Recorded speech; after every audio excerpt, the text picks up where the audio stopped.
اگر آپ چاہتے ہیں کہ ہماری ویڈیو بر وقت آپ تک پہنچ جائیں تو ہمارے چینل کو سبسکرائب کر کے بیل آئیکن کے بٹن کو دبا دیں اور ہمیں لائک اور شیئر بھی کر لیں۔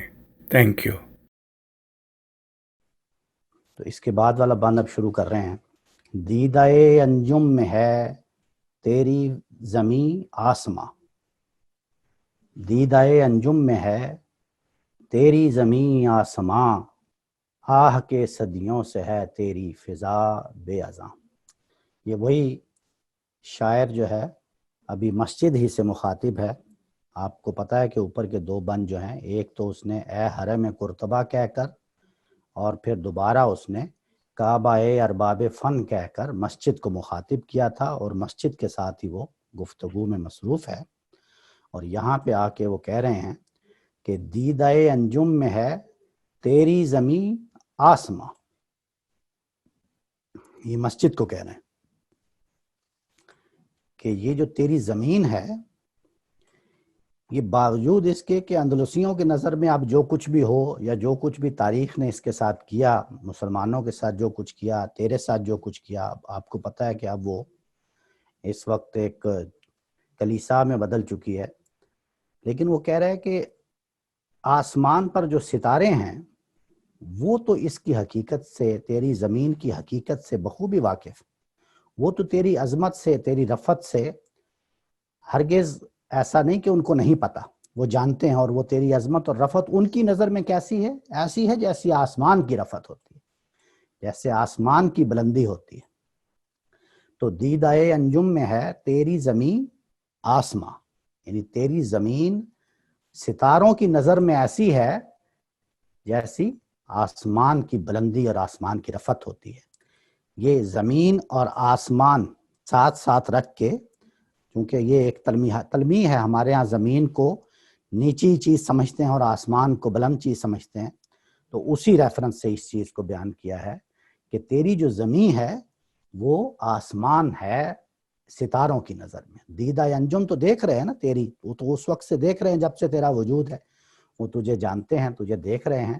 تو دیدۂ انجم میں ہے تیری زمین آسماں، اور اگلے مصرے میں اپنا سارا غم اور اپنا سارا دکھ جو ہے وہ سمیٹ کر بیان کر دیا ایک ہی مصرے میں، آہ کے صدیوں سے ہے تیری فضا بے اذاں۔ دیدۂ انجم میں ہے تیری زمین آسماں، آہ کے صدیوں سے ہے تیری فضا بے اذاں۔ یعنی افسوس اس بات کا ہے کہ اب سینکڑوں سال ہو گئے کہ تیری فضا میں اذان کی آواز نہیں گونجتی، کئی 100 سال ہو گئے اذان، اس زمین سے اذان کی آواز نہیں آئی۔ یہ دکھ میرے دل میں ہے، یہ غم میرے دل میں ہے، جس کو میں اپنی نواؤں سے،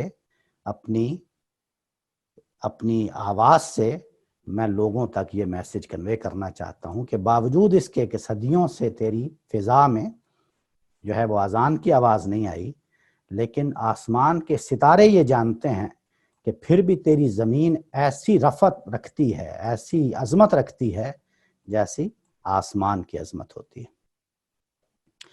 کون سی وادی میں ہے، کون سی منزل میں ہے، عشق بلا خیز کا قافلہ سخت جاں۔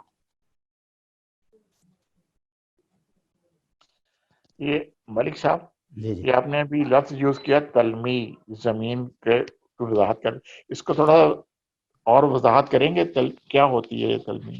تلمی تو شاعری میں اس ترکیب کو کہتے ہیں، الفاظ کی اس ترکیب کو کہتے ہیں جو اصل میں کسی ایسی چیز کی طرف تشبیہاً یا استعارتاً اشارہ کرے جس کے پیچھے، یعنی اس تشبیہ کے پیچھے ایک پوری تاریخ واقع ہو، ایک ایسا لفظ بیان کر دینا کہ اس ایک لفظ کے پیچھے تاریخی حقائق چھپے ہوئے ہوں، تاریخی واقعات چھپے ہوئے، ایک لفظ بیان کر دینے سے یا لفظ کی ایک ترکیب بیان کر دے، ایک فریز بیان کر دینے سے انسان پکچرائز امیجنیشن میں وہاں چلا جائے، وہ پورا جو تاریخ کا ایک واقعہ ہے، وہ پورے کا پورا واقعہ ایک لفظ میں سمو دینا، اس کو کہتے ہیں تلمیح۔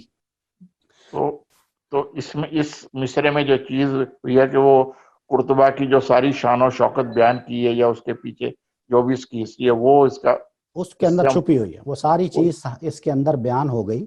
یعنی دیکھیں نا اس میں اس شعر کو اگر آپ یہاں سے فار ایگزامپل نکال لیں اس نظم سے، اس شعر کو نکال کے کہیں شعر کسی اور کو بیان کریں ایسے شخص کے سامنے جس کو نہیں پتا کہ اس کس نظم میں ہے یہ شعر، صرف اگر یہ پڑھیں دیدہ انجم میں ہے تیری زمین آسماں، آہ کے صدیوں سے ہے تیری فضا بے اذاں، اور ان کو نہیں پتا کہ یہ مسجد قرطبہ کے بارے میں ہے تو کوئی سمجھ نہیں آئے گی.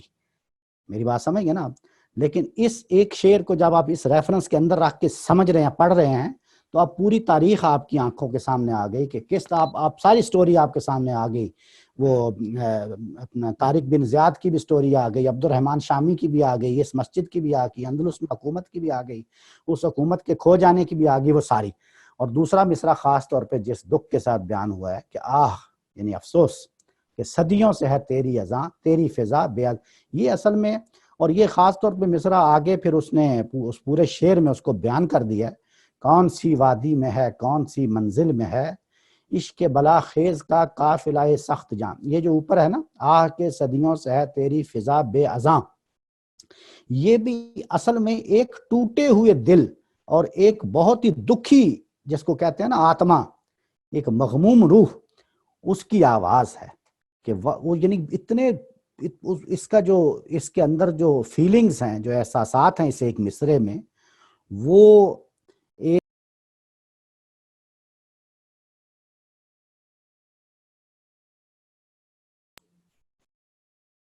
احساس رکھنے والا شخص ہی جو ہے اس کو سمجھ سکتا ہے. تو اس کو بھی اسی دکھ کو یہ اصل پیغام ہے. یہ میں پچھلی جو ہماری مسجد قرطبہ جب سے ہم نے پڑھنا شروع کیا 2-4 نشستوں سے میں یہی بات بار بار آپ کو بتا رہا ہوں کہ علامہ اقبال کا اصل پیغام جو ہے، اصل پیغام یعنی پورے کلام کا ایک پیغام وہ یہ ہے. باقی جتنے پیغامات ہیں وہ اس کی فروع ہیں، اس کی برانچز ہیں. جتنی بھی مثلا خودی کی کوئی چیز ہے کہ خودی کو کیسے پہچاننا ہے، یا اپنے آپ کو تلاطم خیز موجوں سے کیسے آپ نے تیرے بحر کی موجوں میں اضطراب نہیں، یہ اضطراب کیسے پیدا کرنا ہے، یا اور چیزیں کیسے آپ نے اپنے آپ کو کرنی ہیں، یہ ساری چیزیں اس کی فرع ہیں. اصل پیغام کیا ہے؟ اصل پیغام یہ ہے کہ وہ جو کھوئی ہوئی ہماری عظمت تھی، وہ رسول اللہ کے ساتھ تھی، وہ صحابہ، وہ قرون اول کے جو حجازی شاہ سوار جنہوں نے وہ عظمت حاصل کی تھی وہ ہم نے کھو دی ہے، اس کو اب ہمیں واپس لینا ہے. مسلمانوں کو اب وہ عظمت جو ہے اس کو واپس بحال کرنا، یہ اس کا پیغام ہے. یہاں پہ دیکھیں نا یہ تینوں مصرے اس ربائی کے آخری تینوں مصرے جو ہیں وہ یہی ہیں. آہ کے صدیوں سے ہیں تیری فضا بے اذاں، یہاں پہ اس نے اپنا احساس بیان کر دیا. میرا دکھ کیا ہے کہ صدیوں سے اذان، کیا مطلب ہے اس کا؟ مطلب یہ ہے کہ واپس یہ ہمارے پاس آئے، واپس ہم اس میں ہماری اذانوں سے اس کی فضا جو ہے وہ گونجے، یہ ہے اصل میں. اور آگے پھر اپنا وہ ایک طرح سے جیسے انسان ایک دکھ اور غم اور فرسٹریشن کے عالم میں ہوتا ہے تو وہ کہتے کون سی وادی میں ہے کون سی منزل میں ہے عشق بلا خیز کا قافلہ سخت جاں. وہ قافلہ کہاں ہے؟ وہ عشق بلا خیز کا قافلہ سخت جاں، یعنی اب یہ کس کو یاد کر رہا ہے؟ یہ وہی طارق بن زیاد کو یاد کر رہا ہے کہ وہ قافلہ جو اب دوبارہ ایک قافلے کی صورت میں آئے گا وہ کہاں ہے، وہ کون سی وادی میں ہے، وہ کون سی منزل. دیکھیں علامہ اقبال کی ایک اور شعر ہے، اس کا میں ایک مصرع آپ کو سناتا ہوں، اور اس ایک مصرے میں علامہ اقبال نے اپنے پورے کلام کا بتا دیا کہ میرا پیغام یہی ہے. وہ کہتے ہیں میری تمام سرگزشت کھوئے ہوں کی جستجو. بس یہ ایک مصرع ہی کافی ہے علامہ اقبال کے پورے کلام کا پیغام. میری تمام سرگزشت کھوئے ہوں کی جستجو، یہی ان کی جستجو ہے. ساری جتنی بھی سرگزشت ہے اس کا حاصل کیا ہے، اس کی جستجو کیا ہے؟ وہ جو کھو گئے ہیں، یہی قافلہ سخت جاں، وہ کہاں ہیں، ان کو وہ یاد کر رہے ہیں. اب اس کے بعد وہ کہتے ہیں دیکھ چکا المنی شورش اصلاح دی. دیکھ چکا المنی شورش اصلاح دی جس نے نہ چھوڑے کہیں نقش کہن کے نشاں. المنی عربی میں جرمنی کو المانیہ کہتے ہیں. جرمنی کو عربی زبان میں کیا کہتے ہیں؟ المانیہ. اور جرمنی کا رہنے والا شخص اس کو کہتے ہیں المنی. جیسے ہم کہتے ہیں نا جرمن. دیکھ چکا المنی یعنی جرمن باشندہ دیکھ چکا ہے. کیا دیکھ چکا ہے؟ شورش اصلاح الدین. ریفارمیشن کی جو موومنٹ تھی اس کی شورش دیکھ چکا ہے. وہ یہ کس کی طرف اشارہ ہے؟ مارٹن لوتھر کی جو موومنٹ تھی، موومنٹ آف ریفارمیشن، اصلاح الدین، وہ جرمنی کا باشندہ دیکھ چکا ہے. اور اس کا نتیجہ کیا نکلا ہے؟ جس نے نہ چھوڑے کہیں نقش کہن کے نشان. تو یہ مارٹن لوتھر جرمن تھا؟ جرمن تھا جی. جرمنی سے اس نے امریکن نہیں تھا؟ نہیں، وہ کنگ کی بات نہیں ہے. یہ مارٹن لوتھر جس نے ریفارمسٹ تحریک اصلاح الدین جس نے شروع کی تھی، یہ پوپ اصل میں یہ جو ان کا نظریہ سالویشن ہے اس کا، جس میں یہ کہتے ہیں نا کفارہ، گناہوں کا جو کفارہ ہوتا ہے، اس کے خلاف اس نے آواز بلند کی تھی نا. اس نے کہا تھا کہ یہ کیا مذاق ہے کہ آپ لوگوں کے گناہ معاف کیے جا رہے ہیں، آپ کا کیا تعلق ہے گناہوں کے ساتھ؟ یعنی گناہ تو لوگوں کے گناہ اللہ معاف کرے گا، وہ اللہ سے معافی مانگے. پوپ کیسے کسی کے گناہ معاف کر سکتا ہے؟ تو اس نے یہ آواز یہاں سے بلند کی تھی. اس کے بعد وہ 29 نکات اور پھر وہ 71 نکات پہ مبنی جو بھی اس نے تحریر لکھی، پوائنٹس لکھے کہ کیا چیزیں ہیں جو پوپ جو ہے وہ غلط کر رہا ہے، کیا چیزیں ہیں جو کلیسا میں ایک کاروبار بن چکی ہیں، یہ ایک کس طریقے سے مذہب کو جو ہے وہ استعمال کیا جا رہا ہے، وغیرہ وغیرہ. اس طرح کی پھر وہ ایسی آواز اس نے اٹھائی اور اس کے بعد پھر وہ ایک پوری دنیا میں ایسی چھائی کہ آپ جانتے ہیں کہ وہ کیتھولک اور پروٹیسٹنٹ یہ جو دو فرقے بنے ہیں یہ اصل میں اس تحریک سے ہی اٹھے تھے. یہ پروٹیسٹنٹ اصل میں یہ لوگ تھے. پروٹیسٹنٹ یعنی ایک طرح سے یہ یعنی اس کے ساتھ جو ساتھی اٹھے تھے پروٹیسٹ کرنے والے، ان سے پھر یہ فرقہ بنا تھا. انہوں نے یہ پروٹیسٹ کیا تھا اس کے خلاف، کلیسا کے خلاف، اور وہ ایسی کامیاب ہوئی تحریک، لوگ اس کے ساتھ ایسے جڑے کہ پھر اس کا نتیجہ کیا نکلا؟ جس نے نہ چھوڑے کہیں نقش کہن کے نشان. نقش کہن کیا ہے؟ یعنی وہ قدیم جو ایک ان کی ایک بادشاہت تھی کلیسا کی، جس میں پوپ کی حکومت تھی اور جس میں پوپ جو ہے وہ سب کچھ تھا، پوپ جو چاہتا تھا کر لیتا تھا. اس نے اس شورش اصلاح الدین ایسی اٹھی کہ اس نے ہر چیز کو ایک حرف غلط بنا کے رکھ دیا، ہر چیز کو مٹا کے رکھ دیا، اور پھر وہ پرانے نشان جو ہیں وہ کہیں باقی نہ رہے. حرف غلط بن گئی عصمت پیر کنشت، اور ہوئی فکر کی کشتی نازک رواں. حرف غلط بن گئی، دیکھیں کیا خوبصورت ترکیب استعمال کی ہے. حرف غلط بن گئی عصمت پیر کنشت کہتے ہیں کلیسا کو. پیر کنشت کلیسا کا بزرگ یعنی پوپ کی عصمت جو ہے وہ ختم ہو گئی. اس اصلاح دین کی تحریک کے نتیجے میں پوپ کی عصمت جو ہے وہ حرف غلط بن گئی، ختم ہو گئی. یعنی عصمت ختم ہو گئی کا کیا مطلب ہے؟ یعنی اس کا مطلب یہ ہے کہ وہ اب پوپ ایک عام انسان ہے، اب وہ کوئی معصوم ہستی نہیں ہے. وہ جس طرح آپ ہم انسان ہیں اس طرح کا ایک انسان بن گیا. اس پروٹیسٹنٹ یعنی اس اصلاح دین کی ریفارمیشن کی جو تحریک تھی، اس کے بعد یہ انقلاب آیا. دیکھ چکا المنی شورش اصلاح دین، جس نے نہ چھوڑے کہیں نقش کہن کے نشان. حرف غلط بن گئی عصمت پیر کنشت، اور ہوئی فکر کی کشتی نازک رواں.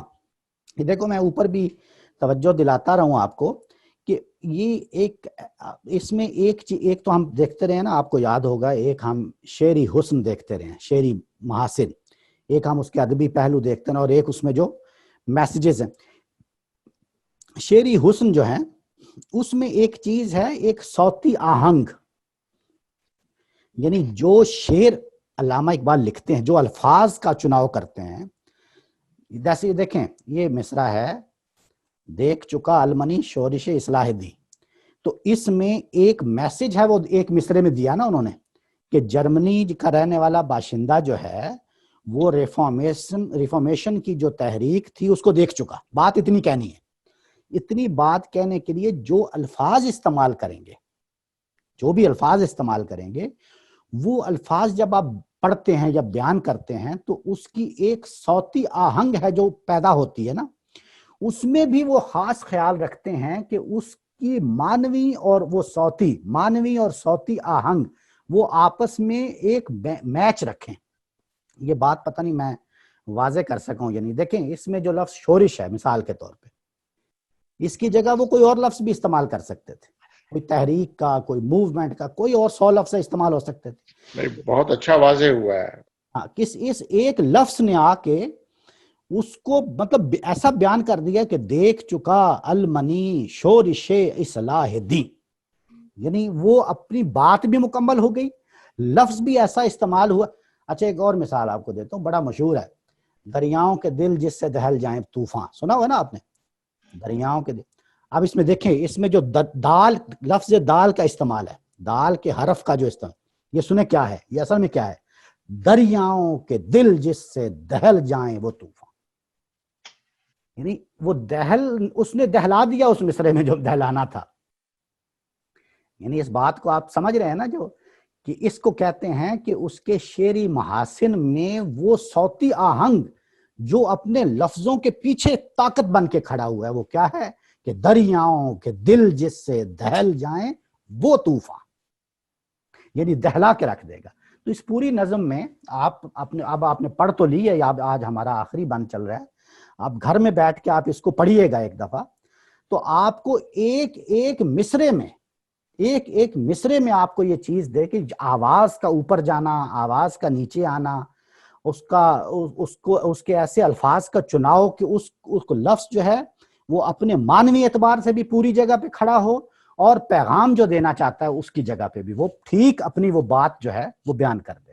جس نے نہ چھوڑے کہیں نقش کہن کے نشاں، حرف غلط بن گئی عصمت پیر کنشت، اور ہوئی فکر کی کشتی نازک رواں. اور میں نے یہ بھی آپ کو بتایا تھا کہ اس کی جو بحر ہے، یہ ایک ٹیکٹیکل بات تھی، اس کی میں ڈیٹیل میں نہیں گیا تھا اور اب بھی نہیں جانا چاہتا ہوں، لیکن تھوڑا سا آپ کو جسٹ ایک گلمپس دینے کے لیے میں سمجھانا چاہتا ہوں.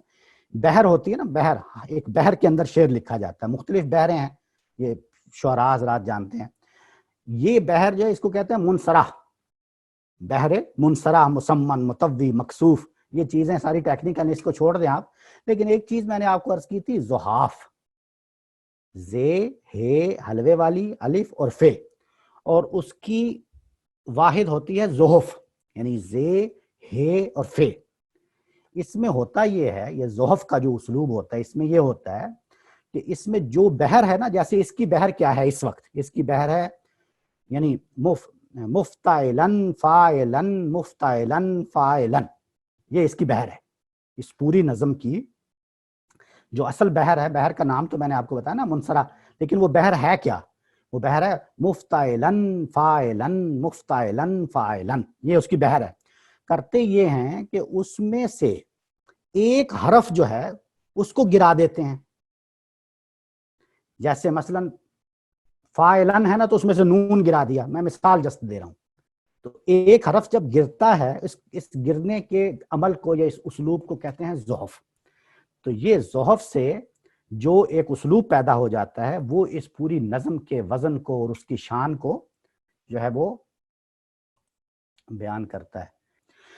تو دیکھ چکا المنی شورش اصلاح دی، جس نے نہ چھوڑے کہیں نقش کہن کے نشاں، حرف غلط بن گئی عصمت پیر کنشت، اور ہوئی فکر کی کشتی نازک رواں.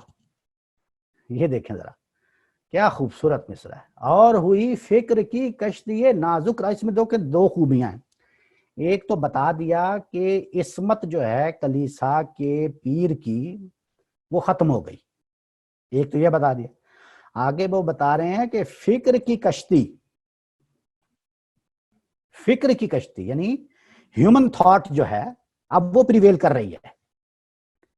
ہیومن تھاٹ آ گئی ہے میدان میں. اب وہ محض کلیسا کی عصمت نہیں رہی, اب فکر آ گیا ہے, اب ایک طرح سے استدلال آ گیا ہے. ٹھیک ہے. اور ہوئی فکر کی کشتی نازک رواں. لیکن یہاں پہ جو خوبصورتی ہے وہ یہ ہے کہ فکر کو باوجود اس کے کہ پیر کنشت کے مقابلے میں لا کر ایک دوسری فورس دکھایا ہے. یہ بات آپ سمجھ رہے ہیں نا, پیر کنشت کو پہلے بتایا کہ کیا چیز تھی دنیا کے اوپر, اور اس کے مقابلے میں کیا چیز لائے ہیں, فکر. لیکن کیا کیا ہے وہاں پہ بھی کوئی یہ نہیں کہ یعنی ایسے قادر الکلام شاعر ہیں علامہ اقبال صاحب کہ ایسا نہیں کرتے کہ کوئی تھوڑی سی بھی جھول چھوڑ دیں, تھوڑی سی بھی غلطی کر دینا. نا اگر فکر کا بیان کیا ہے تو ساتھ کشتی کو کشتی نازک کہا ہے. یعنی صرف کشتی کہہ دیتے نہیں, کہتے ہیں کہ اس باوجود اس کے کہ پیر کنشت کی عصمت کو حرف غلط بنا دیا اور تقابل میں فکر کی کشتی آ گئی, لیکن یہ فکر کی کشتی بھی نازک ہے. یعنی یہ اکیلی نہیں کچھ کر سکتی.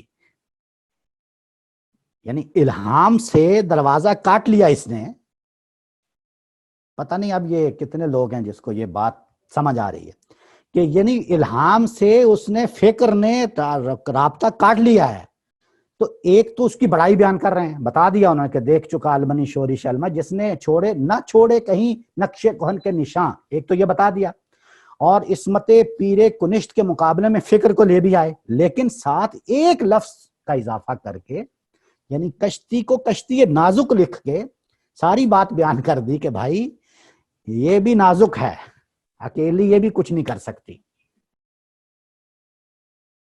اگر آپ چاہتے ہیں کہ ہماری ویڈیو بر وقت آپ تک پہنچ جائیں تو ہمارے چینل کو سبسکرائب کر کے بیل آئیکن کے بٹن کو دبا دیں اور ہمیں لائک اور شیئر بھی کر لیں. Thank you.